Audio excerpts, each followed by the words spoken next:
Doctor Ambedkar कहते हैं कि भारतीय समाज व्यक्तियों से नहीं बना है।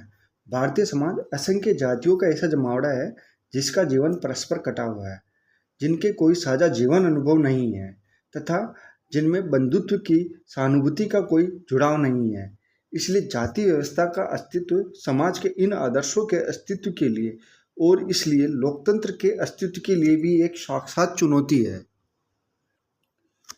श्रेणीगत असमानता वाली जातियों की सामाजिक परिस्थितियां समान नहीं होती। वे एक दूसरे से ऊपर नीचे रहती है। वे एक दूसरे से ईर्ष्या करती है। यह घृणा का आरोही पैमाना है एवं उपेक्षा का अवरोही पैमाना है। जाति व्यवस्था की यह विशेषता सबसे बुरे परिणामों को जन्म देती है। यह सचेष्ट सहयोग व सहभागिता को नष्ट कर देती है। जाति और वर्ग इस मामले में एक दूसरे से भिन्न है। वर्ग व्यवस्था का यह दूसरा कुप्रभाव है। उच्च जाति के लोग मनचाहे तरीके से व्यवहार करते हैं, जबकि निम्न जाति के व्यक्ति को श्वास के रूप में स्थापित तरीके से ही प्रतिक्रिया देनी होती है। परिणाम स्वरूप जो प्रभाव एक व्यक्ति को मालिक बना देता है, वही दूसरे को दास के रूप में शिक्षित कर देता है। जाति व्यवस्था के दुर्गुण के रूप में एक तीसरी विशेषता भी है, जो लोकतंत्र की जड़ें काट देती है।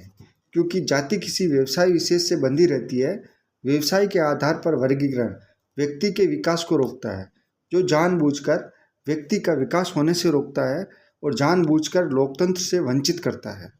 भारतीय समाज के इस तबके को शिक्षा देते हैं जिनका जाति व्यवस्था को प्राप्त लाभों के कारण इसे बनाए रखने में निहित स्वार्थ है, तो जाति व्यवस्था मजबूत होगी। वहीं दूसरी तरफ यदि आप भारतीय समाज के उस निम्नतम तबके को शिक्षा प्रदान करते हैं, तो जाति व्यवस्था को उखाड़ फेंकना चाहते हैं, तो जाति व्यवस्था उखड़ जाएगी। ऐसे लोगों को शिक्षा देना जो जाति व्यवस्था कायम रखना चाहते हैं, भारत में लोकतंत्र के लिए संभावनाओं में सुधार लाना नहीं, बल्कि हमारे भारत के लोकतंत्र को और बड़े संकट में डालना है। आगे डॉक्टर अम्बेडकर कहते हैं कि लोकतंत्र के सफलतापूर्वक कार्य करने के लिए विरोध का अस्तित्व आवश्यक है।